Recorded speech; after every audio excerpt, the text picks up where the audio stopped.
All right, in this part, I'm showing you how you can now sew together 2 units so that they match up properly. If you just try and line them up like edge to edge, they're not gonna line up exactly, and you might not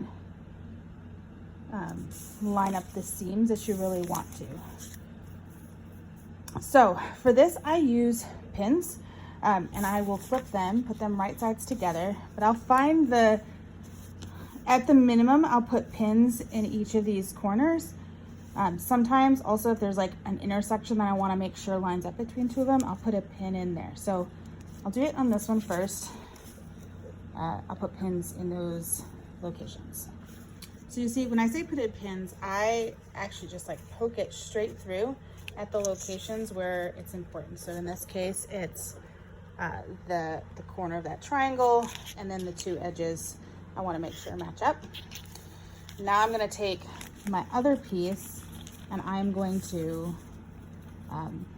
thread the needle, or not thread the needle, push the pin through at the exact same spot on the other one, so they get sandwiched together. And I will show you what that looks like. All right, so now I have my pin placed through both sides. You'll see this is the first side I put the pins through, and then I maneuvered it around so that on this side the pins come out at the corresponding points. This way, in case I cut the seam allowances a little differently, no matter what, I'm going off of the sew line I want. So I have these pins in here like this. It's difficult to sew like that because they're sticking straight out.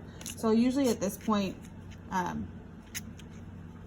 put in pins how I would normally put in pins, and then remove these ones, but at least these will keep it in place while I pin it the normal way.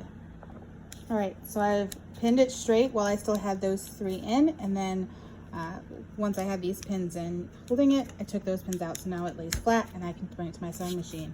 So now for my sewing machine, I'm just going to again sew straight on this line. I'm not going to worry about the 1/4 inch mark on my machine.